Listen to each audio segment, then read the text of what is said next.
Assalamualaikum warahmatullahi wabarakatuh.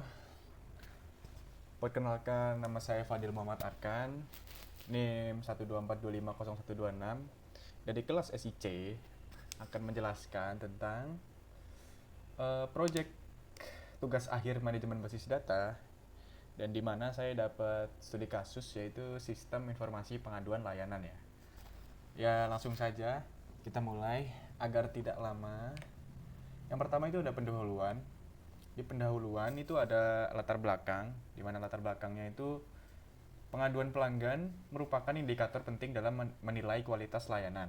Namun, pada banyak instansi, pengelolaannya itu masih dilakukan secara manual, sehingga berpotensi menimbulkan kehilangan data dan keterlambatan penanganan.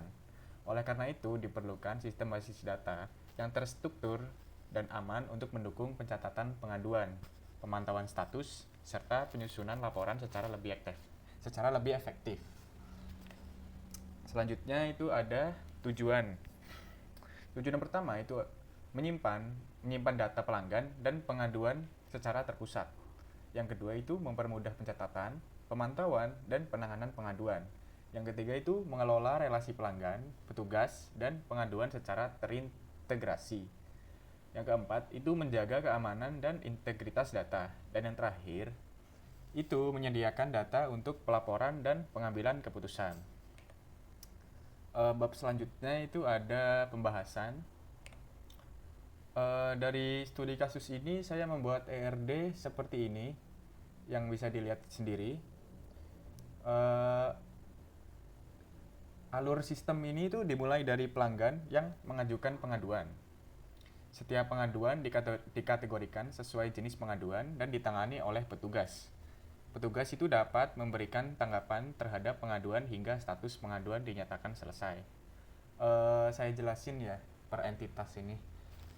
Pada entitas pelanggan yang pertama, itu punya atribut nomor HP, nama, ID pelanggan sebagai primary key-nya, dan email. Nah, lanjut dulu deh.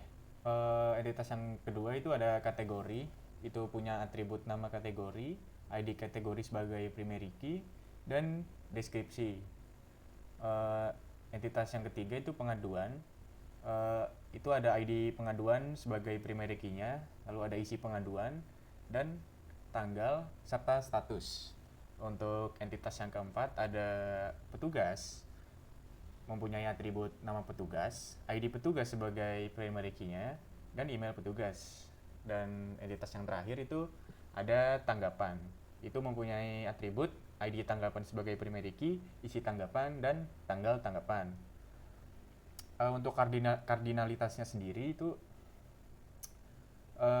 satu pelanggan itu bisa mengajukan banyak pengaduan, dan satu kategori itu pasti memiliki banyak pengaduan. Nggak pasti sih, lebih tepatnya banyak pengaduan pasti memiliki satu kategori. Lalu satu petugas itu bisa menangani banyak pengaduan, dan sebaliknya banyak pengaduan bisa ditangani oleh satu petugas. Lalu satu pengaduan itu pasti memiliki satu tanggapan. Oke, nextnya ya, ini RAT-nya bisa dilihat sendiri. RAT dan implementasi pada PHP-nya. Oh ya, saya jelaskan tentang foreign key-nya ya. Pelanggan, nah tabel pelanggan itu berhubungan dengan tabel pengaduan melalui ID pelanggan sebagai foreign key pada tabel pengaduan. Nah, tabel kategori berhubungan dengan tabel pengaduan itu berhubungan dengan ID kategori, di mana berhubungan dengan ID kategori sebagai foreign key pada tabel pengaduan. Nah, tabel petugas itu berhubungan dengan dua tabel. Yang pertama itu tabel pengaduan, itu mengambil ID petugas sebagai foreign key-nya. Yang kedua itu ada kepada tanggapan yang mengambil ID petugas sebagai foreign key-nya juga. Lalu tabel pengaduan itu berhubungan dengan tabel tanggapan itu mengambil ID pengaduan sebagai foreign key-nya. Oke. Bab ketiga itu ada rancangan basis data. Ya, ini rancangan basis data yang akan saya buat.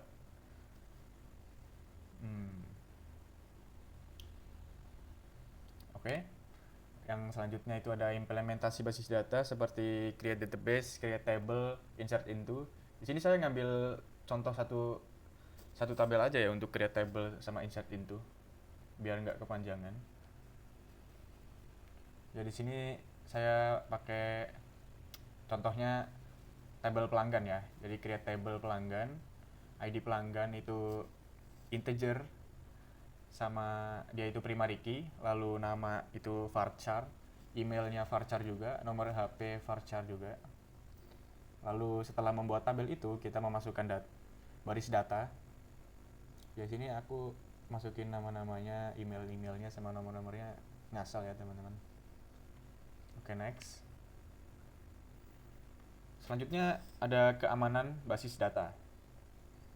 Keamanan basis data pada sistem informasi pengaduan layanan pelanggan ini itu bertujuan untuk memastikan bahwa data hanya dapat diakses oleh pihak yang berwenang. Pengamanan dilakukan melalui pembuatan user basis data, pengaturan hak akses menggunakan perintah grant dan revoke, serta penerapan mekanisme backup dan recovery. Dengan penerapan keamanan ini, kerahasiaan, integritas, dan ketersediaan data dapat terjaga dengan baik. Nah, sebelum masuk ke contoh-contohnya ya, di sini sebelum pakai perintah grant dan revoke itu kita harus membuat user dulu ya, agar bisa apa ya? Agar bisa ngasih hak aksesnya sama bisa ngehapus hak aksesnya. Kalau nggak ada usernya kayaknya nanti nggak tahu sih, saya nyoba-nyoba aja. Ini saya bikin dua user, maaf.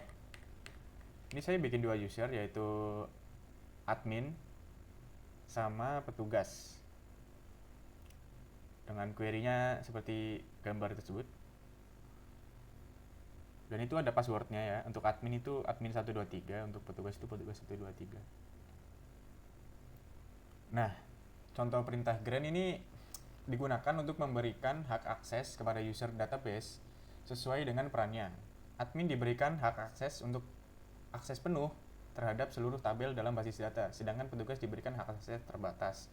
Nah, ini contohnya saya memberikan hak akses pada petugas ya. Hak aksesnya itu ada select, insert, update, delete. Jadi petugas itu hanya bisa melakukan 4 perintah itu gitu. Kalau admin itu bisa semuanya penuh. Cuma saya di sini taruh contohnya petugas saja. Nah, lanjutnya itu ada revoke, digunakan untuk mencabut sebagian atau seluruh hak akses yang telah diberikan kepada user database. Hal ini dilakukan untuk menjaga keamanan data dan menghindari penyalahgunaan hak akses. Nah, di sini dari tadi kan udah hak akses petugas sudah di itu ya, udah dikasih select, insert, update, delete. Nah, di sini kita bisa menghapus hak akses apapun pada petugas yang udah diberikan gitu loh. Misal tadi kan saya ngasih delete. Nah, di sini saya nge-revoke delete ini loh. Nge-revoke delete untuk petugas agar petugasnya itu nggak bisa menggunakan perintah delete lagi. Gitu, takutnya petugasnya bisa ngapus data yang penting mungkin. Gitu. Nah, untuk yang ketiga itu ada backup. Backup dilakukan untuk mencatatkan seluruh data yang tersimpan di dalam basis data, guna mengantisipasi kehilangan data akibat kesalahan pengguna, gangguan sistem, atau kerusakan perangkat. Nah, yang keempat itu ada recovery. Recovery merupakan proses pemulihan basis data menggunakan file cadangan hasil backup. Recovery dilakukan ketika basis data mengalami kerusakan atau kehilangan data sehingga sistem dapat dikembalikan ke kondisi sebelumnya. Nah, dari akhir ini ada kesimpulan. Sistem informasi pengaduan layanan ini itu berhasil dirancang dengan basis data yang terstruktur dan terintegrasi.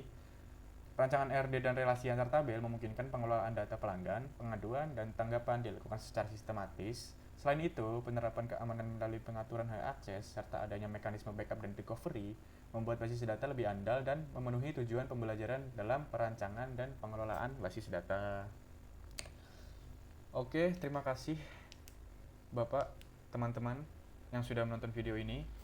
Jika ada kesalahan mohon maaf, jika ada kebingungan dari omongan saya mohon maaf. Ya, terima kasih. Wassalamualaikum warahmatullahi wabarakatuh.